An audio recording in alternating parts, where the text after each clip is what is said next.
안녕하세요. 저는 여장부 같은 친정엄마 덕분에 하루하루 너무 든든하게 살고 있는 여자입니다. 얼마 전 저희 시모가 정말 말도 안 되는 행동을 하셨는데 그때도 저희 엄마가 나서서 해결을 해주셨거든요.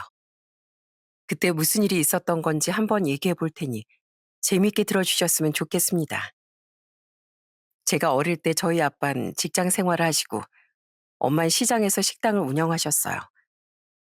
남들과 조금 다른 점이 있다면 저희 엄마가 키도 168cm로 큰 편에다가 힘도 세고 덩치도 좀 있으셨다는 겁니다. 저희 외할아버지가 젊었을 때 씨름을 잘하셨다고 했는데 아마 저희 엄마가 그 피를 물려받으신 것 같아요. 그래서 그런지 보통 다른 집들은 아빠가 엄마를 보호해 주는데 저희 집은 오히려 반대였습니다. 저희 아빠가 체격도 좀 마르신 편이었는데 엄만 집에서 무거운 물건을 들 때도 꼭 아빠 대신 드시더라고요. 여보, 내가 한다니까 왜 또 당신이 들고 그래? 아무리 내가 비실거려도 이런 건 남자가 하는 거야. 그냥 둘 중에 힘센 사람이 들면 되지. 남자 여자가 어딨어. 이렇게 튼튼한 마누라 뒀으면 이럴 때 써먹어야지. 저희 엄만 동네에서도 정말 유명한 여장부였어요. 저희 엄마 고향이 목포기도 하고 엄마가 운영하시는 식당 이름도 목포식당이라서 사람들이 엄마를 목포댁이라고 불렀습니다. 한 번은 제가 엄마네 식당에 놀러 갔다가 무섭게 생긴 아저씨들이 시장 상인 한 분한테 소리를 지르고 있는 걸 목격한 적이 있었습니다. 이봐, 아줌마. 내가 지난주까지 보호비 내놓으라고 했지? 우리가 이 시장 꽉 잡고 있는 거 몰라? 여기서 제대로 장사하고 싶으면 후딱 돈 내놓으라고. 딱 보니까 건달들이 시장 상인분한테 돈을 뜯고 있는 것 같았어요. 그런데 그걸 본 저희 엄마가 당당하게 걸어나가 그 건달한테 이렇게 소리쳤습니다. 뭐? 보호비? 아주 개 풀 뜯어먹는 소리 하고 있네. 우리끼리 알아서 장사 잘하고 있는데 니놈들이 무슨 권리로 보호비를 받아가? 너희들이 무슨 공무원이야? 아니면 뭐 이 시장 주인이야? 어디서 깡패 같은 것들이 선량한 시민한테 돈을 뜯어가려고 해? 엄만 그렇게 말하고선 정말 호랑이 같은 기세로 물건을 집어던지며 그 건달이랑 싸우기 시작했어요. 보통 사람 같으면 무서워서 도망갔을 텐데 지지 않고 우악스럽게 맞서는 걸 보고서 그놈들도 사람 잘못 건드렸다 싶었나 봐요. 결국엔 그놈들이 짜증을 내면서 그 자리를 빠져나가더라고요. 에이씨, 성질 더러운 아줌마한테 잘못 걸렸네. 아줌마, 우리 갈 테니까 그만 좀 해요. 진짜 내가 살다 살다 이런 아줌마 처음 보네. 그렇게 그놈들이 가고 나서 주변 상인분들이 박수까지 치면서 좋아하셨어요. 저희 엄만 그날 시장 상인분들한테 영웅이 되었답니다.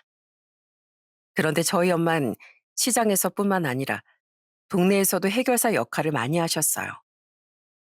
한 번은 엄마와 같이 집 앞에 슈퍼에 가고 있었는데 갑자기 구석에서 누가 비명을 지르는 거예요.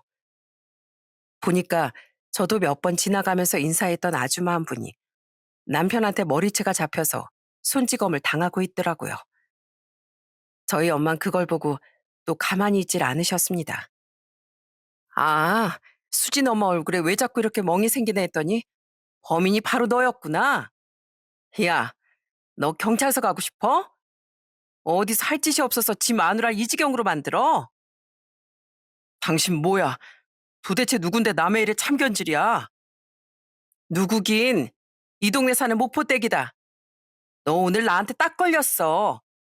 마누라한테 그렇게 험한 짓이 나는 너 같은 놈은 오늘 한번 당해봐야 돼.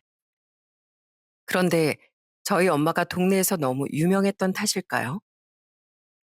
그 아저씨는 목포댁이라는 말을 듣자마자 아줌마의 머리채를 잡고 있던 손을 놓고 뒷걸음질을 치기 시작하더군요. 뭐? 목포대? 그 동네 건달들까지 다 쫓아버린다는 목포대? 아휴, 어쩐지 덩치도 산만하더라니. 이봐요, 나 손 났으니까 됐죠? 이제 된 거잖아요. 그 아저씨는 그러더니 쌩하고 도망을 가버리더군요. 그때 그 아주마가 저희 엄마한테 고맙다고 몇 번이나 말씀하셨는지 몰라요. 전 그렇게 주변 사람들이 어려운 일을 당할 때마다 당당하게 나서주는 엄마가 정말 멋있다고 생각했습니다. 그렇게 전 멋있고 든든한 엄마 밑에서 행복한 학창 시절을 보내고 대학 졸업 후에 꽤 괜찮은 직장에 들어가게 되었어요. 그러다가 30대 중반의 지인의 소개로 남자친구를 만나게 되었습니다. 남자친구는 저희 아빠처럼 참 섬세하고 다정한 스타일이었는데 제가 기분이 조금만 안 좋아 보여도 기분을 풀어주려고 노력하고 모든 일에 있어서 항상 절 우선시하는 사람이었어요. 저는 그런 사람과 1년간 연애 후 결혼을 약속하게 되었습니다. 그 후 양가의 허락을 받고 나서 결혼 준비를 하는데 남자친구와의 상의 끝에 양가의 도움은 전혀 받지 않기로 했어요. 그동안 직장 생활하면서 모은 돈이 있었으니 거기에 대출을 받아서 저희 힘으로 시작하기로 했죠. 대신 예물이나 예단 같은 것도 다 생략하기로 했습니다. 그런데 양가 부모님께 그 얘기를 했더니 저희 부모님은 하고 싶은 대로 하라고 하시는 반면 예비 시모는 조금 꺼림칙해 하시더라고요. 아니, 아무리 요즘은 다 생략하는 분위기라지만 그래도 예단은 해야 되는 거 아니니? 나도 우리 아들 결혼시킬 때 친척들한테 이불도 돌리고 그러고 싶은데 저희 집에서 예단을 하면 어머님도 그 금액에 맞춰서 저한테 예물을 해주셔야 되는데 괜찮으시겠어요? 원래 예단하고 예물은 서로 오고 가는 거잖아요. 어차피 다 허례허식인데 그런 큰 돈은 그냥 아끼는 게 낫지 않을까요? 제가 그렇게 말하자 예비 시모가 흠칫하더니 더 이상 말씀을 안 하시더라고요. 비슷한 금액으로 예물을 해야 된다고 하니까 아무래도 부담스러워서 그러신 것 같았어요. 그래서 전 처음 약속한 대로 예단 예물을 생략하고 결혼을 하게 되었습니다. 성격이 정말 다정했던 저희 남편은 결혼 후에 저희 집에도 정말 잘했어요. 저희가 결혼한 지 얼마 안 됐을 때 저희 부모님 결혼 기념일이었는데 그때 남편이 근산 레스토랑에 뮤지컬까지 예약해드리고 차로 두 분을 모셔다 드리더라고요. 그날 남편 덕에 하루 종일 아빠랑 데이트를 하고 오신 저희 엄마가 얼마나 좋아하셨는지 몰라요. 아유, 내가 우리 양서방 덕에 태어나서 처음으로 뮤지컬을 봤네. 오랜만에 자네 장인이랑 좋은 거 보고 맛있는 거 먹고 오니까 젊은 시절로 돌아간 것 같아서 너무 기분이 좋더라고. 저희 남편은 포토샵을 좀 할 줄 알았는데 저희 부모님 사진을 가지고 포토샵을 해서 젊게 바꿔드리기도 했어요. 그걸 크게 인쇄해서 액자에 끼워놨는데 저희 부모님은 물론이고 저희 오빠까지 너무 좋아하더라고요. 이야, 저 사진 보니까 우리 어머니랑 아버지 젊었을 때 모습 그대로인데 매제 진짜 실력이 대단하다. 다음번엔 나도 한 10년만 어리게 만들어주라. 내가 20대 때 찍은 사진이 별로 없어서 그렇게라도 만들면 좋을 것 같거든. 그럼요. 당연히 형님 사진도 해드려야죠. 저한테 사진만 보내주시면 제가 시간 날 때 작업해서 바로 보내드리겠습니다. 그렇게 남편은 저희 가족들과 정말 사이좋게 잘 지냈어요. 그러다가 한 번은 저희 친정 식구들과 다 같이 외식을 하고 잠깐 산책을 하고 있을 때였습니다. 어떤 남자가 길가에 서서 담배를 뻑뻑 피우다가 침을 퇴하고 뱉는 거예요. 그런데 하필이면 그 침이 저희 남편 신발에 떨어졌습니다. 남편이 황당해하며 한마디 하려던 그때 저희 엄마가 먼저 차로 다가가 그 남자한테 화를 내시더군요. 이보세요. 담배를 피울 거면 곱게 피울 것이지. 어디서 길에다가 가래침을 쫙쫙 뱉어요. 지금 그쪽이 뱉은 침이 우리 사이발에 떨어진 거 안 보입니까? 당장 사과하세요. 사과하시라고요. 그러자 그 남자가 처음엔 듣는 척도 안 하면서 무시하더니 저희 엄마가 계속 불같이 쏘아붙이자 결국엔 사과를 하기 시작하더군요. 아유, 죄송하게 됐습니다. 담배 피다가 침 뱉는 게 습관이라 그만 지나가는 사람이 있는 줄도 모르고 실례를 범했네요. 아무리 습관이어도 그렇지. 다 큰 어른이 이렇게 개념 없는 짓을 해서 되겠습니까? 제가 당부하는데 앞으로는 절대 그런 짓 하지 마세요. 아시겠어요? 그러자 그 남자가 죄송하다고 몇 번이나 더 사과를 하더니 결국엔 신발 세탁비까지 주고 가더군요. 그날 저희 남편이 저희 엄마 보고 진짜 멋있다고 하길래 제가 저희 엄마가 예전에 얼마나 여장부였는지 다 얘기해 줬습니다. 그러자 남편이 저희 엄마를 존경의 눈빛으로 쳐다보더라고요. 이렇게 남편이 저희 친정 식구들이랑 잘 지내는 동안 저도 시댁 식구들과 정말 잘 지냈습니다. 특히 시모랑 사이가 되게 좋았어요. 저희 시모는 동네에서 작게 가맥집을 하시는데 장사가 엄청 안 된다고 하시더라고요. 한 번은 시모가 운영하시는 가맥집에 갔는데 뭐라도 도와드리고 싶어서 진열되어 있는 물품들도 깔끔하게 다시 정리하고 구석구석 깨끗하게 청소를 해드렸습니다. 어머님, 어때요? 제가 물건 정리랑 청소 다시 해봤는데 이렇게 하니까 보기 훨씬 좋지 않아요? 어머, 진짜 그렇네. 나도 평소에 깔끔하게 정리한다고 한 거였는데 아무래도 네가 나보다 깔끔하면 한 수 위인가 보다. 진열도 너무 예쁘게 잘 해놔서 손님들이 예전보다 더 많이 사가겠어.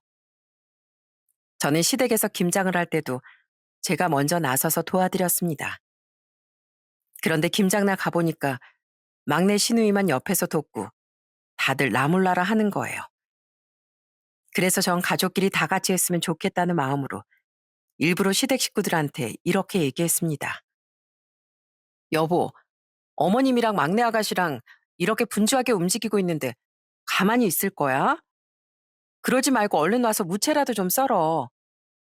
그리고 아버님, 아버님은 간단하게 파 좀 씻어주세요. 원래 이런 건 다 같이 하는 거예요. 그리고 첫째 아가씨, 아가씨는 김치통 좀 한번 씻어주시겠어요? 이따가 거기다가 김치 담아야 되잖아요. 그래, 우리 새아가가 하라고 하면 당연히 해야지. 내가 아무리 옛날 사람이어도 이런 건 같이 하는 게 맞는 것 같다. 새아가, 파는 얼마나 씻으면 되니? 한 이 정도면 될까? 그렇게 다 같이 웃고 떠들면서 김장을 했는데 그날 시모가 엄청 즐거워하시더군요. 세상에, 다 같이 하니까 이렇게 금방 끝날 걸. 그동안은 나랑 우리 막내딸이랑만 하느라고 오래 걸렸잖아. 세아가, 이게 다 네 덕분이다. 네가 나서서 우리 가족들을 움직이게 해줬으니까 내가 더 편하게 김장을 할 수 있었던 거라고. 그렇게 저도 시댁 식구들과 화목한 시간을 많이 보냈습니다. 하지만 저희 식구들 중에 딱 한 명 조금 밉상인 사람이 있었어요. 저희 첫째 시누이가 좀 허세가 있는 스타일이었는데 말 한마디를 해도 되게 얄밉게 하더라고요. 한 번은 시댁에 갔는데 첫째 시누이가 저한테 이러는 거예요. 새언니, 전 나중에 결혼하면 직장 그만두고 전업주부 할 거예요. 집에서 남편 밥이나 차려주면서 낮엔 커피 마시거나 네일아트 받으러 가면 딱 좋잖아요. 전 맞벌이하는 여자들처럼 구질구질하게 살고 싶지 않거든요. 두고 봐요. 나중에 새언니가 저보고 엄청 부러워할걸요? 도대체 뭘 믿고 그런 말을 하는 건지 알 수가 없더군요. 그런데 첫째 시누인 그 이후에도 계속 얄미운 행동만 골라서 했어요. 제가 결혼한 지 얼마 안 됐을 때 시댁 식구들을 집들이에 초대했는데 첫째 시누이가 저희 집을 돌아다니면서 막 구경을 하더니 또 트집을 잡기 시작하는 거예요. 어머, 무슨 소파를 이렇게 싸구려로 했어요? 요즘에 유명한 브랜드 소파들 진짜 잘 나오는데 어디 변두리에 있는 가구 매장 가서 아무거나 사오셨나 보다. 그리고 TV도 할 거면 더 큰 걸로 하지. 이게 뭐예요? 이 TV가 뭐가 어때서요? 집이 무슨 영화관도 아니고 이 정도면 우리 집 거실 사이즈에 딱 맞는 것 같은데요? 그리고 이 소파도 가격은 저렴하지만 품질은 진짜 좋은 거예요. 아가씨가 말하는 브랜드 소파는 다 이름값이라서 그렇지 품질 차이는 그렇게 많이 안 날걸요? 그건 세원이가 몰라서 그래요. 하긴 뭐 비싼 걸 사봤어야 알겠죠. 원래 돈도 써본 사람이 더 잘 쓰는 거라잖아요. 새언니는 저한테 돈 쓰는 것 좀 배워야겠네요. 세상에 말하는 것만 들어보면 아주 연봉 몇 억씩 되는 돈 많은 여자인 줄 알겠더라고요. 그러다 보니 저하고 성격이 너무 안 맞아서 첫째 시누이하고는 조금 멀리하게 되더라고요. 그래도 첫째 시누이 빼고는 다들 성격이 좋았기 때문에 결혼 생활이 참 행복했어요. 그런데 그것도 그리 오래 가진 않더군요. 저랑 그렇게 잘 지내던 시모가 어느 순간부터 자꾸 저한테 태클을 걸기 시작한 거예요. 하루는 3일 만에 안부 전화를 드렸더니 대뜸 저한테 화를 내시더군요. 예, 너 지금 나한테 며칠 만에 전화하는 줄 아니? 결혼을 했으면 적어도 하루에 한 번은 시부모 안부를 물어야 될 거 아니야. 너 원래 이렇게 며느리 도리도 안 하는 애였니? 네? 갑자기 그게 무슨 말씀이세요? 제가 그래도 일주일에 3번 정도는 안부 전화 드리잖아요. 그 정도면 그래도 자주 하는 편 아닌가요? 자주는 무슨? 나 젊었을 땐 시부모님 모시고 살면서 매일 아침마다 일찍 일어나서 문안 인사 드렸어요, 얘. 그런데 넌 날 모시고 사는 것도 아니니까 전화 정도 매일 해야 되는 거 아니니? 너 진짜 안 되겠다. 내가 그동안 너 예쁘다고 봐줬는데 단단히 교육 좀 시켜야겠어. 전 시모가 갑자기 왜 이렇게 변한 건지 알 수가 없었습니다. 게다가 처음엔 안 그랬는데 어느 순간부턴 제가 시댁에 가면 바로 앞치마를 던져주고 부엌에 가서 식사 준비를 하라고 시키더라고요. 심지어 회사에서 일하고 있을 때 바빠서 전화를 못 받으면 왜 전화를 제깍제깍 안 받냐고 화를 내시더라고요. 그러다가 하루는 회사에 있는데 다짜고짜 전화해서 퇴근하고 바로 집으로 오라고 하시는 거예요.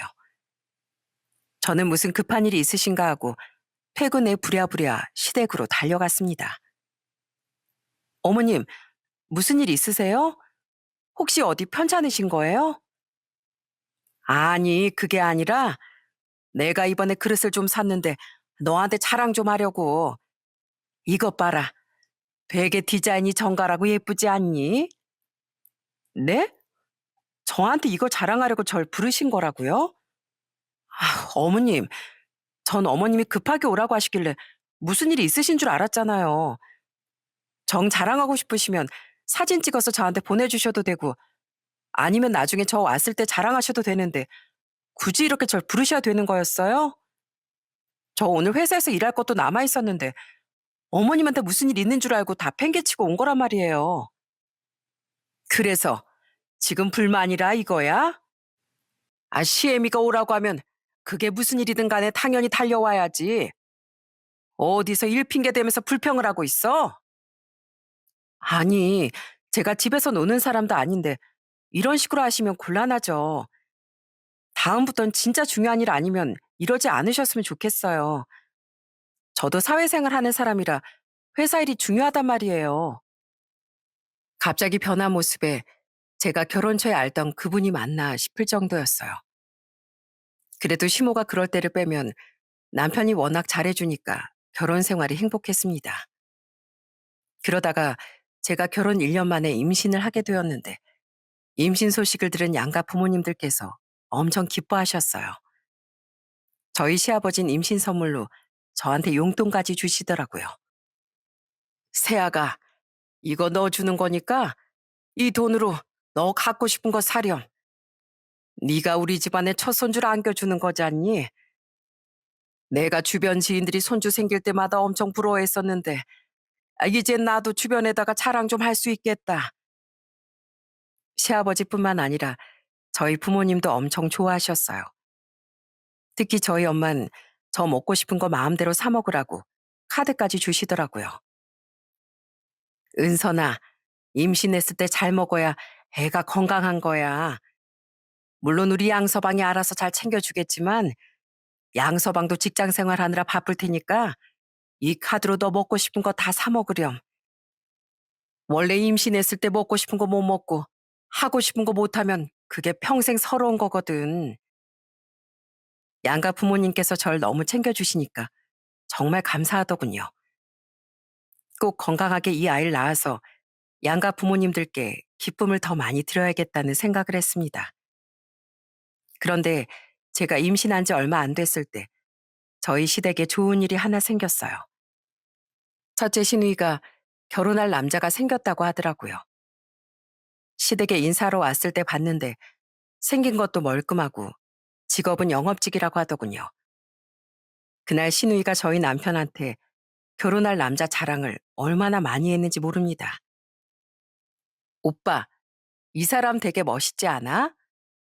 영업직이라서 머리 스타일도 세련되고 입고 다니는 것도 되게 깔끔하잖아. 오빠도 알지? 나 이런 남자 스타일 좋아하는 거.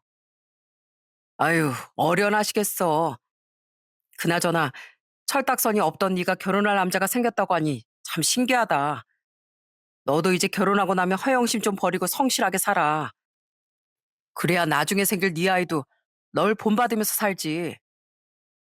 비록 첫째 시누이가 얄미운 성격이긴 했어도 결혼할 남자가 생겼다고 하니까 저도 기쁘기는 하더라고요.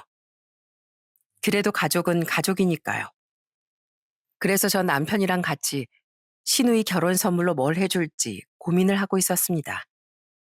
그런데 얼마 후 주말에 남편이 약속이 있어서 저 혼자 집에 있었는데 시모가 심심하다면서 저희 집에 놀러 오셨어요. 식사를 안 하셨다길래 급하게 밥도 차려드리고 같이 식사를 했습니다. 어머님, 미리 연락 주셨으면 제가 장이라도 좀 봐왔을 텐데 갑자기 오셔서 맛있는 것도 못 해드리네요. 다음번에 오실 땐 꼭 미리 연락 주세요. 아유, 밥이 좀 부실하긴 한데 이번 한 번은 그냥 내가 넘어가마. 그나저나 내가 심심해서 왔다는 건 핑계고 너한테 할 말이 좀 있어서 왔다. 네? 하실 말씀이 어떤 건데요? 아니, 이번에 우리 민정이가 결혼하는데 내가 혼수는 해줘야 되잖니. 그래서 너희한테 혼수 좀 부탁하려고 했는데 우리 아들한테 얘기하니까 너한테 허락을 맡으라고 하더라고. 아, 혼수요? 안 그래도 그 일랑 같이 아가씨 결혼 선물 뭐 할지 고민하고 있었어요. TV나 냉장고 정도 해주려고 하는데 어떤 거 같으세요? 뭐? TV나 냉장고? 아니, 겨우 그거밖에 안 해준다고? 아유, 됐고. 내가 뭐 사야 되는지 목록 적어놨으니까 넌 그냥 돈이나 입금해라. 내가 진작에 다 돌아다니면서 보고 왔으니까 네가 돈만 주면 바로 결제하면 돼. 시모는 그렇게 말하더니 저한테 무슨 종이 한 장을 내미시더군요. 그런데 세상에 그 안엔 온갖 혼수 목록이 다 써 있었어요.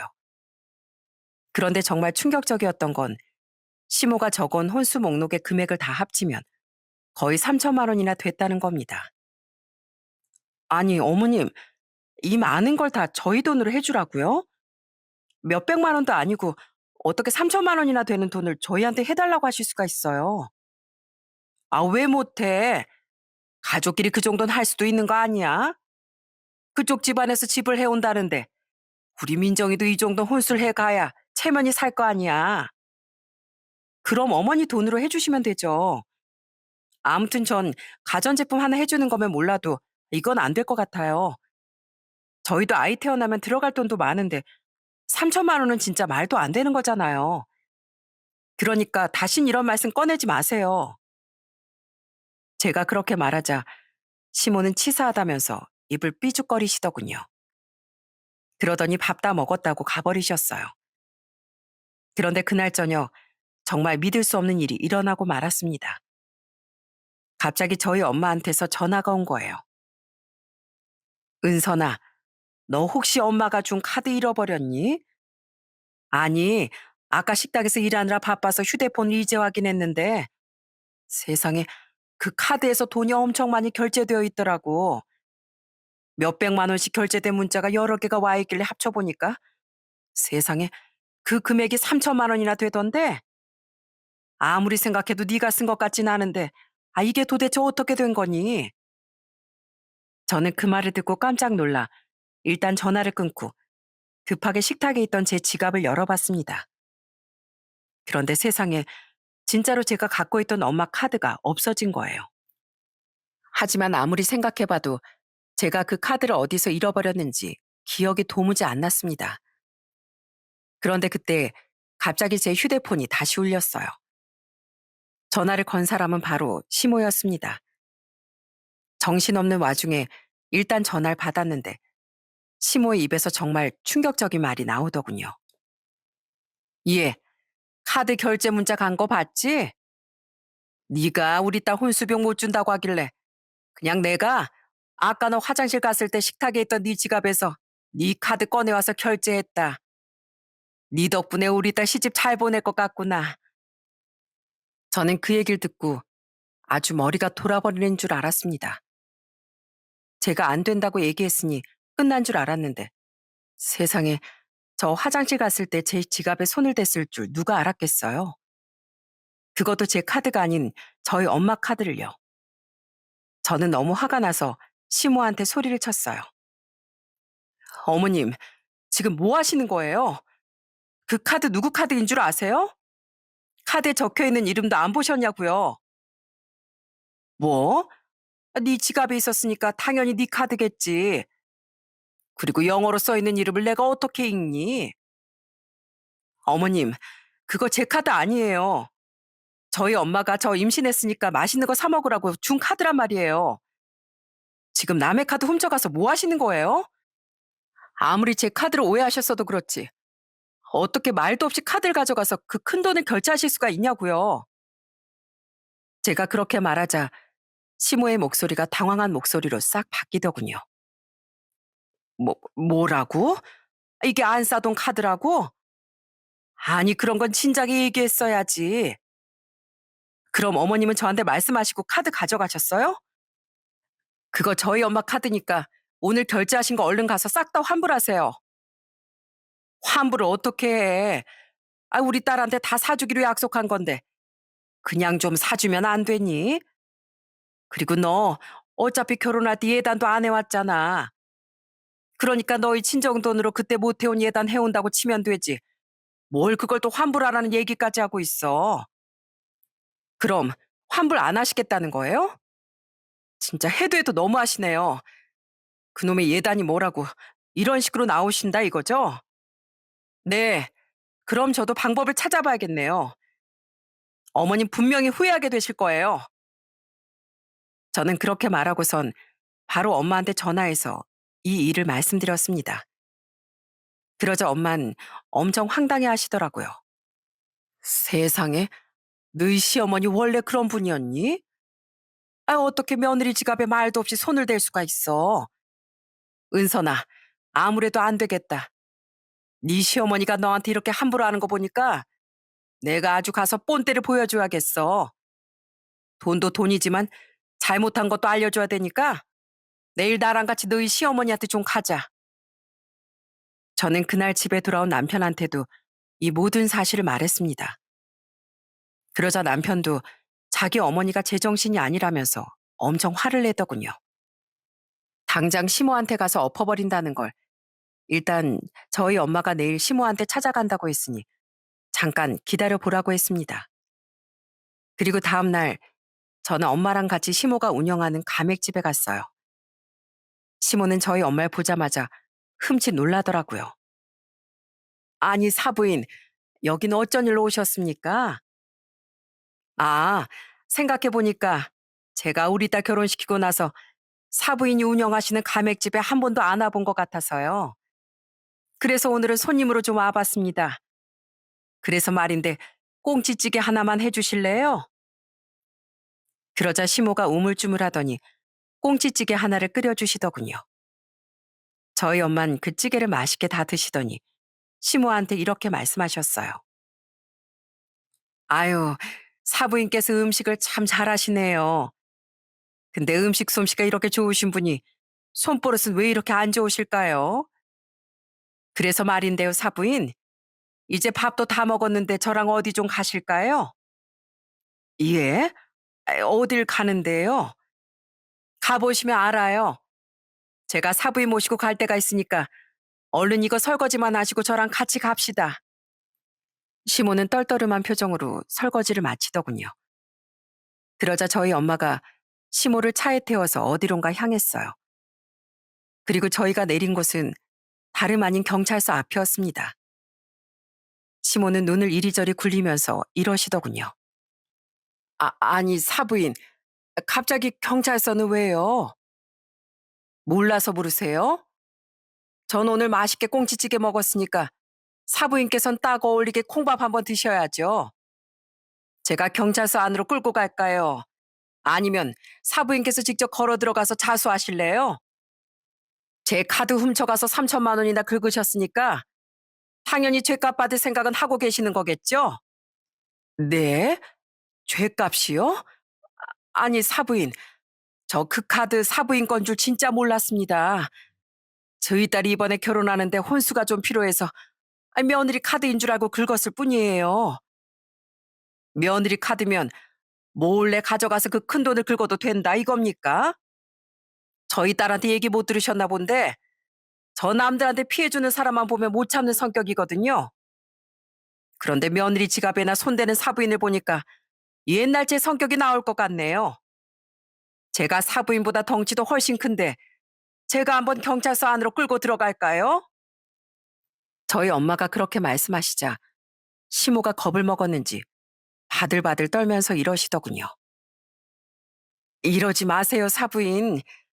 그냥 사돈끼리 도왔다고 생각하면 안 됩니까? 그리고 솔직히 말해서 우리 며느리 결혼할 때 예단도 안 해주셨잖아요. 그때 안 해주신 예단 이번에 해주신 거로 생각하시면 안 되겠습니까? 예단이요? 무슨 놈의 예단이요? 그러는 사부인께선 우리 딸한테 예임을 해주셨습니까? 사람이 오는 게 있어야 가는 게 있는 거지. 우리 딸한테는 아무것도 안 해주셨으면서 이제 와서 무슨 예단 타령이에요? 그리고 사부인 딸이 결혼하느라 이것저것 해주고 싶은 건 알겠는데 사부인 딸이 그렇게 귀하면 제 딸도 귀하다는 거 알아야죠. 얼마나 우리 딸을 우습게 봤길래 지갑에 있는 카드까지 몰래 훔쳐가요? 저희 엄마가 그렇게 소리를 치시는데 그 목소리가 어찌나 우렁찬지 호랑이가 포효하는 줄 알았습니다. 시모는 저희 엄마가 그렇게 무섭게 하는 걸 처음 봐서 그런지 엄청 겁에 질린 것 같더라고요. 게다가 키도 한 뼘 이상 차이가 나고 덩치 차이도 크다 보니 위압감을 많이 느끼신 것 같더라고요. 결국 시모는 울면서 저희 엄마한테 사과를 하기 시작했습니다. 사부인, 죄송합니다. 제가 생각이 너무 짧았습니다. 아무리 그래도 며느리 카드를 함부로 가져가서 그렇게 결제하면 안 되는 거였는데 제가 사람으로 사면 안 될 짓을 했어요. 게다가 그게 사부인 카드인 줄 알았으면 제가 진작에 먼저 돈 돌려드리고 사과했어야 됐는데 제가 무식해서 그러지 못했습니다. 그럼 그 돈 언제까지 돌려주실 건데요? 저 정확한 길 정해주시기 전까진 못 보내드립니다. 이번 주까지 드릴게요. 제가 어떻게 해서든지 그 돈 마련해서 꼭 돌려드리겠습니다. 그래요? 만약에 그 약속 안 지키면 제가 사돈댁으로 찾아가도 되는 거죠? 저 오늘 성질 많이 참은 거니까 제 본 모습 보고 싶으시면 약속 어기시던지요. 아닙니다. 절대 약속 어기는 일 없을 거예요. 제가 꼭 이번 주 내로 그 돈 갚겠습니다. 그렇게 제 앞에선 당당했던 시모가 저희 엄마 앞에선 고개까지 조아리면서 돈을 돌려주겠다는 약속을 하시더군요. 저는 그걸 보고 저희 엄마가 진짜 무섭긴 무섭구나 하는 생각이 들었어요. 그렇게 저희 엄마가 시모랑 단판을 지으셨는데 소동은 거기서 끝나지 않았습니다.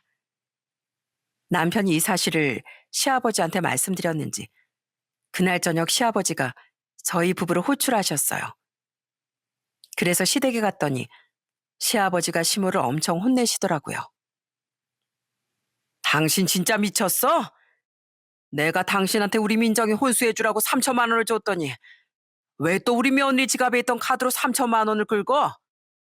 당신 진짜 제정신 아니지? 그러자 막내 시누이랑 저희 남편도 한마디씩 하더군요. 그래 엄마, 어떻게 새언니 지갑에 함부로 손을 댈 수가 있어요? 엄마 원래 이런 사람이었어요? 이렇게 도둑질까지 하는 사람이었냐고요? 어머니, 저도 이건 도저히 그냥 넘어갈 수가 없네요. 전 어머니가 저한테 혼수 얘기하시길래 당연히 가전제품 하나 정도 선물로 해주라고 말씀하실 줄 알았어요. 그런데 어떻게 3천만 원을 요구하는 걸로도 모자라 못 준다고 하니까 카드를 마음대로 가져가서 결제를 하세요.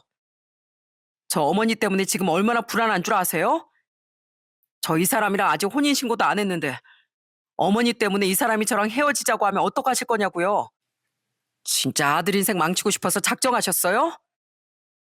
다 같이 그렇게 쏘아붙이자 시모가 눈물을 뚝뚝 흘리며 아무도 몰랐던 얘기를 실토하시더군요.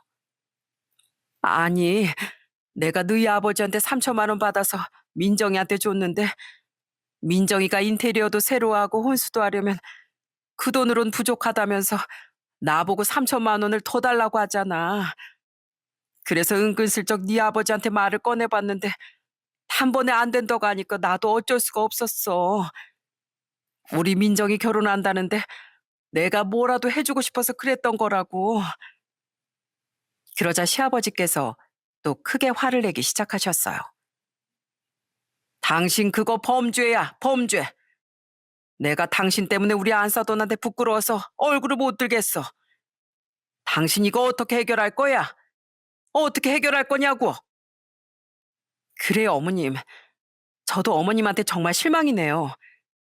최근 들어 저한테 계속 못되게 구시길래 절 싫어하시는 거 아닌가 생각했었는데 제 지갑에 있던 카드까지 그렇게 마음대로 가져가서 쓰실 줄은 몰랐어요. 저도 이번 일 때문에 저희 엄마한테 얼마나 죄송한 줄 아세요? 미안하다. 내가 그러면 안 됐는데 이게 다 내가 귀가 얇아서 그런 거야. 사실 내가 너희 결혼시킬 때 예단 안 받았다고 하니까 주변 사람들이 왜 안 받았냐고 하도 뭐라고 하더라고. 그리고 나보고 며느린 초장에 잡아야 된다면서 너무 잘해주면 며느리가 기어오를 거래. 그러다 보니까 괜히 그 말에 혹해가지고 착한 너한테 못되게 시집살이 시켰던 거야. 그런데 하필이면 우리 딸이 결혼할 때 돈이 더 필요하다길래 예단 왜 안 받았냐는 주변 사람들 얘기가 생각나서 너한테 달라고 한 거였어. 내가 줏대도 없이 주변 사람들 말에만 휘둘리고 이런 못된 짓 한 거 정말 미안하구나. 뭐라고요? 아무리 주변 사람들이 그렇게 얘기했어도 그렇지. 어떻게 저한테 그러실 수가 있어요? 어머님이 그렇게 하기 전까지만 해도 저랑 어머님이랑 잘 지냈었잖아요.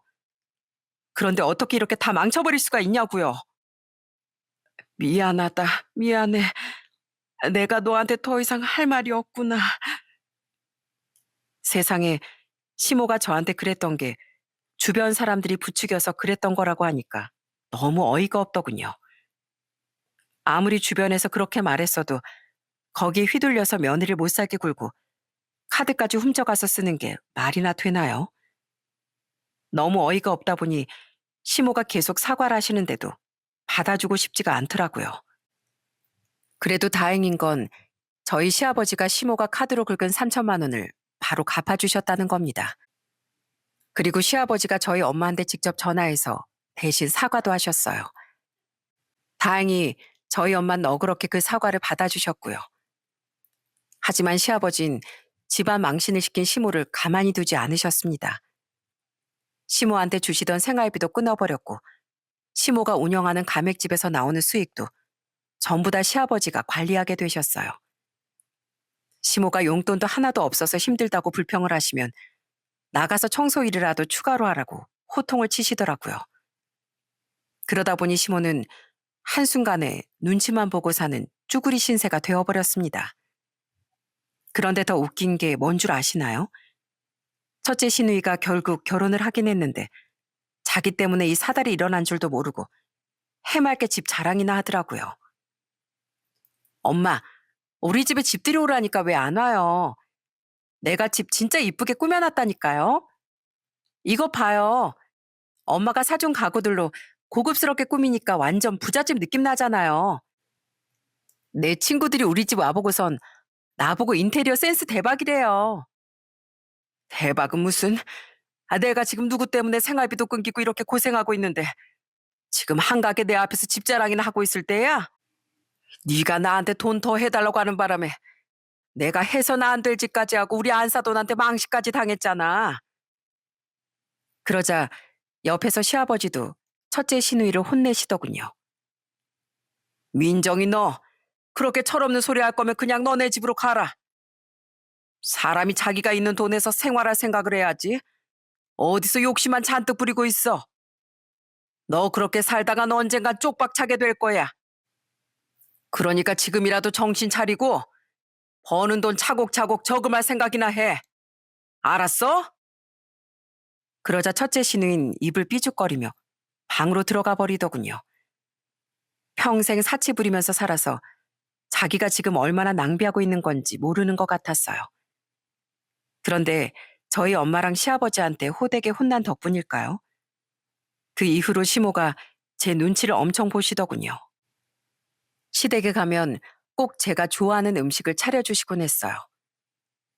세아가 내가 너 좋아하는 부대찌개 해놨다.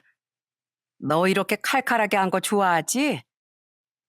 어머, 냄새만 맡아도 되게 좋네요. 근데 어머님이 웬일로 자꾸 좋아하는 음식을 이렇게 많이 해주세요? 그거야 내가 너한테 미안해서 그러지. 그나저나 너 너희 친정엄마한테 내 얘기 나쁘게 할 거 아니지? 지난번에 보니까 안사돈께서 진짜 무서우시더구나. 내가 너한테 앞으로도 잘해줄 테니까 제발 내 얘기 좀 좋게 해주렴. 그러다가 한 번은 제가 회사에서 일하고 있었는데 시모한테서 전화가 왔어요. 또 갑자기 시댁에 오라고 하는 건 아닌가 싶었는데 전혀 다른 말씀을 하시더라고요. 세아가 혹시 이번 주말에 너희 집에 좀 가도 되니? 너 임신했으니까 내가 뭐라도 좀 해주고 싶은데 임신한 너한테 우리 집까지 왔다 갔다 하라고 하기 미안하니까 내가 직접 너한테 갖다 주고 싶어서. 제가 알았다고 했더니 시모가 그 주 주말에 저희 집에 오셔서 뭘 하나 주시더군요. 그건 바로 흑염소 진액이었어요. 이거 내가 잘 아는 건강원에서 지어온 거야. 임산부가 먹으면 좋다고 하더라고. 맛은 없겠지만 그래도 네 몸이 중요한 거니까 챙겨 먹도록 해라. 그 후에도 시모는 한 번도 저한테 나쁜 말도 안 하시고 정말 잘해주려고 노력하셨어요. 저한테 미안하다고 사과하셨던 게 빈말은 아니신 것 같더라고요. 그렇게 몇 달이 지난 후 저는 떡두꺼비 같은 아들을 하나 낳게 되었습니다. 시모는 저희 집에 와서 미역국까지 직접 끓여주셨어요. 게다가 저희 애까지 봐주시더라고요. 애미야, 우리 손주는 내가 보고 있을 테니까 넌 들어가서 좀 쉬어라. 안 그래도 애 낳느라 몸이 여기저기 망가져 있을 텐데 이럴 때라도 내가 회복할 수 있게 도와줘야지. 시모가 그렇게 말씀하시길래 저는 안심하고 방으로 들어갔습니다. 그렇게 잠깐 쉬는데 갑자기 거실에서 저희 아들의 울음소리가 들려오더라고요. 놀라서 나가보니까 시모가 저희 아들을 달래고 있었어요. 당연히 어린애니까 울 수도 있다고 생각해서 대수롭지 않게 넘겼는데 시모가 당황한 얼굴로 저한테 이러시더군요. 애미야, 나 우리 손주 일부러 울린 거 아니다. 정말이야. 그냥 놀아주고 있었는데 갑자기 으앙하고 울어버리더라고. 너 이거 너희 친정엄마한테 이를 거 아니지? 나 절대 일부러 그런 거 아니니까 제발 얘기하지 말아다오. 그러자 옆에 있던 저희 남편과 시아버지가 한마디씩 하시더군요. 여보, 우리 어머니 말씀 믿어줘. 내가 옆에서 지켜보고 있었는데 진짜로 일부러 올리신 거 아니야. 그래, 애미야. 나도 웬만하면 네 시애미 편 안 드는데 이번엔 진짜로 우리 손주가 그냥 운 거다. 그러니까 오해하지 마렴. 아휴, 다들 왜 그러세요? 저 겨우 이런 걸로 어머님 오해 안 해요. 당연히 신생아니까 울 수도 있고 그런 거죠 뭐. 어머님, 제가 저희 엄마한테 이를까 봐 그렇게 무서우세요? 저 그렇게 사사건건 친정 엄마한테 이르는 사람 아니니까 이제 제 눈치 좀 그만 보세요. 어머님이 자꾸 그렇게 하시니까 저도 마음이 불편하잖아요. 제가 그렇게 말했더니 시모가 눈물을 글썽이면서 이러시더군요. 내가 너한테 잘못한 게 많으니까 그렇지. 너도 우리 안사돈의 귀한 딸인데 내가 너무 함부로 했잖니. 그럼 앞으로 안 그러시면 되죠. 저는요, 예전처럼 어머님이랑 잘 지내고 싶단 말이에요. 물론 어머님이 그때 크게 잘못하신 건 맞지만 지금 이렇게 반성하고 사과도 많이 하셨으니까 저도 더 이상 어머님 미워하고 싶지 않아요. 그러니까 앞으로는 제 눈치 너무 많이 보지 마세요. 네? 예전처럼 저랑 편하게 지내시면 좋잖아요. 정말 그래도 되니? 나 정말 너랑 예전처럼 사이좋게 지내도 되는 거야? 그럼요. 대신 다음번에도 그런 일 있으면 저 그때는 어머님이랑 영영 안 보고 살 거예요. 아셨죠? 당연하지. 나도 사람인데 그런 잘못을 두 번 했다간 당연히 너랑 영 끊길 거 각오해야지. 아휴, 그나저나 내가 며느리를 참 잘 얻은 것 같다. 생각해 보니까 네가 연봉도 우리 아들보다 높고 직장도 더 좋은 데 다니는데 내가 괜히 쓸데없이 예단 얘기를 꺼냈어. 너 자체만으로도 우리 집안 보물인데 내가 너무 욕심이 많았었나 보다. 저는 그렇게 말씀하시는 시어머니를 꼭 안아드렸습니다. 그리고 앞으로는 예전처럼 사이좋은 고부관계로 돌아가자고 손가락까지 걸고 약속했어요. 그래도 이렇게 반성하고 저한테 잘해주시는데 저도 미워하는 마음을 끝까지 가져가고 싶진 않았거든요. 저희 부모님도 저희 남편을 봐서 시어머니를 다 용서하셨답니다. 나중에 저희 아들 돌잔치 할 때 양가 부모님들께서 서로 만나실 텐데 그때 웃으면서 지내시는 모습을 꼭 보고 싶어요. 아마 저희 시어머니가 계속 달라진 모습을 유지하신다면 분명히 그런 화목한 모습을 볼 수 있을 거라고 믿습니다. 저희 첫째 시누인 결혼하고 나서 아직도 흥청망청 쓰면서 살고 있어요.